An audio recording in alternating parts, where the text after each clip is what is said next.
you remember having any kind of thinking in your head, I shouldn't do this, this is gonna be bad? No, because I never did any drugs. And when I tried cocaine, it had no smell, no, only you knew. Bad checks or something, so I just don't discuss those things. John's, hit one of my best friends, and I hate to see him go. He had a heck of a role. Here we had all these guys who like to shoot the ball, and he had to be the guy to keep everybody happy. John Lucas II is over 70 now, celebrated as someone who saved countless athletes from addiction. But let me tell you the real story. At 71 years old, Lucas stands as this athletic hero who built an empire helping professional players overcome substance abuse. Everyone praises his recovery programs and his influence on sports mental health policies. But here's what they don't tell you. This is the same man who completely destroyed what should have been a Hall of Fame career, cost his team an NBA championship, and turned a potential dynasty into nothing but wasted potential. The depths of his addiction were so severe that it changed the course of basketball history. March 14th, 1986. That's the day John Lucas woke up in one of the worst neighborhoods in Houston. No shoes on his feet, just several pairs of socks. His expensive suit soaked in his own urine. He had no idea how he got there or what happened the night before. A complete blackout. This wasn't some random Tuesday for Lucas. This was the day the Houston Rockets waived him for the second time after he failed yet another drug test for cocaine, his third suspension from the NBA. His career was over, but the real tragedy? It wasn't just his career he destroyed that day. Let's go back to where this all started, because John Lucas II had everything. Born in 1953, this man was special from the beginning. At the University of Maryland, Lucas became an All-American in not one but two sports, basketball and tennis. Think about that level of athletic ability, the dedication it takes to dominate at that level in two completely different sports. That's not normal. That's generational talent. In 1976, the Houston Rockets made him the #1 overall pick in the NBA draft, the very first player selected. He immediately proved they made the right choice, earning NBA All-Rookie first-team honors in 1977. He even kept playing professional tennis through World Team Tennis from 1976 to 1979. The guy was living the dream, but underneath all that success, something dark was growing. Lucas started drinking when he was just 15 years old. By his senior year at Maryland, right when he was achieving his highest athletic accomplishments, he began using drugs. And here's the twisted part. Lucas himself admitted that the drugs weren't the problem. They were his solution. Solution to what? His own mind. He said his real problem was discovering he wasn't perfect, and it freaked him out.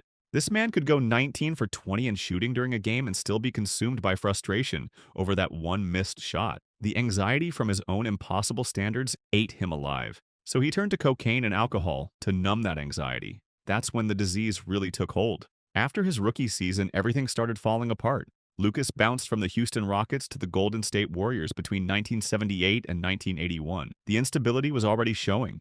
Then in 1982, while playing for the Washington Bullets, Lucas did something almost unheard of at the time. He openly admitted in Sports Illustrated that his drug abuse was why he couldn't show up to practices and sometimes even games. The league responded with suspensions. Teams kept waiving him. From 1982 to 1986, he was suspended repeatedly by NBA officials. Over his entire 14-year NBA career, Lucas played for 6 different teams. 6. He only managed to stay with the same franchise for 3 consecutive seasons one single time. Think about what that means. Houston to Golden State to Washington, Washington to San Antonio back to Houston, then Milwaukee, then Seattle, then back to Houston again. That's not a career. That's chaos. Every team that took a chance on him eventually gave up. The pattern was clear. The addiction controlled everything. Now here's where we need to talk about what really happened in 1986, because this is where Lucas didn't just hurt himself. He hurt everyone around him. The Houston Rockets that season were absolutely stacked.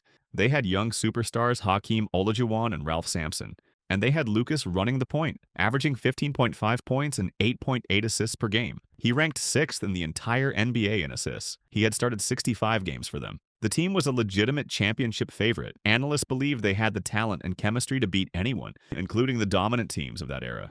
Then March 14th happened. Lucas failed that cocaine test and got waived. The Rockets still made it to the NBA Finals that year, but they lost to the Boston Celtics, one of the greatest Celtics teams ever assembled. Lucas has said multiple times that he believes his presence would have made the difference. I'm telling you, I would have made a difference. I regret that. Those are his words. He took away their best chance at a championship because he couldn't stay sober. But it gets worse. The drug problems didn't stop with Lucas.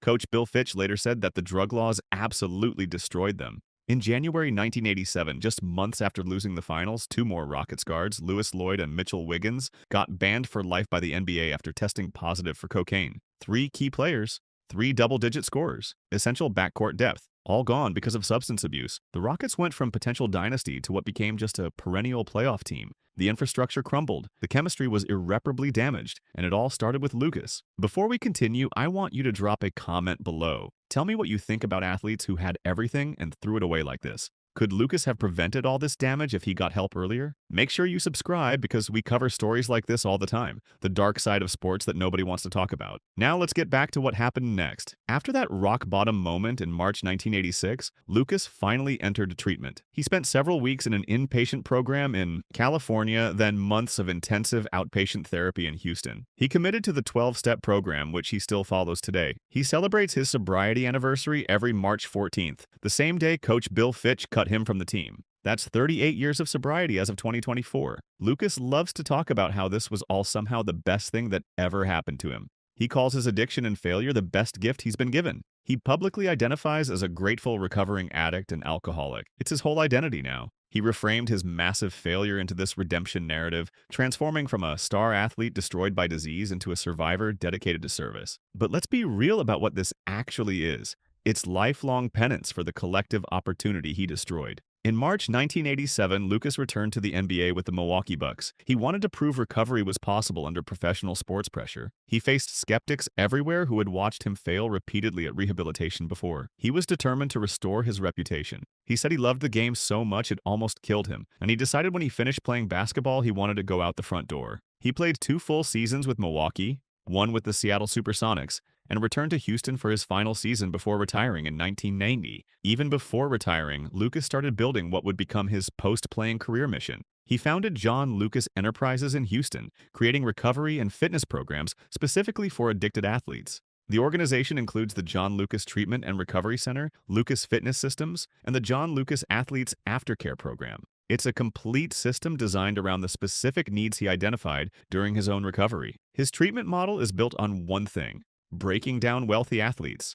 These millionaire clients who are used to 5-star hotels have to surrender their car keys and cell phones for 10 days when they enter his program. They sleep in narrow twin beds on chipped tile floors in modest apartment-like facilities. The walls only have posters with Bible verses and the 12 steps to serenity, nothing else. Lucas deliberately strips away every external symbol of their status and wealth. He forces them to focus on their internal problems instead of their public image. And Lucas doesn't hold back. He uses what he calls tough love, which really means he cusses out his clients. He openly admits he uses profanity and brags about having $84 million pros getting cussed out in his gym. It's confrontational. It's designed to establish immediate accountability and prevent the entitlement that undermines counseling for rich people. Lucas says helping others is just part of his own recovery. It keeps him sober. After retirement, Lucas transitioned into coaching. He became head coach of the San Antonio Spurs from 1992 to 1994, the Philadelphia 76ers from 1994 to 1996, and the Cleveland Cavaliers from 2001 to 2003. His appointment with the Spurs was literally called a basketball experiment by observers. They were testing whether a recovering addict could return to high-profile leadership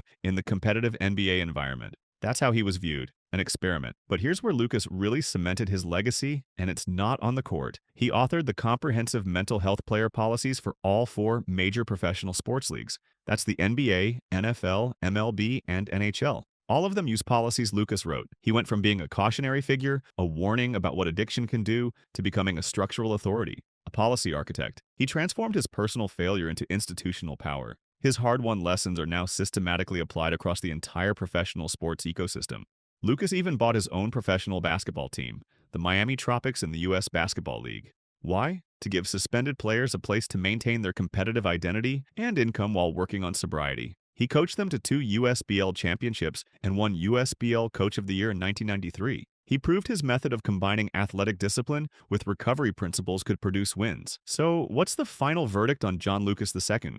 He was one of the first major NBA players whose drug and alcohol problems became public, starting with that 1982 Sports Illustrated admission. His story helped normalize vulnerability and reduce stigma around addiction in elite sports. His current work helps athletes every day. The policies he created protect player welfare across all major leagues. But let's not forget what should have been. John Lucas II was the #1 overall pick with Hall of Fame talent, a dual-sport All-American, A player who could have led the Houston Rockets to an NBA championship in 1986 and potentially built a dynasty. Instead, his addiction destroyed not just his career, but an entire franchise's best opportunity. His professional playing career was underwhelming.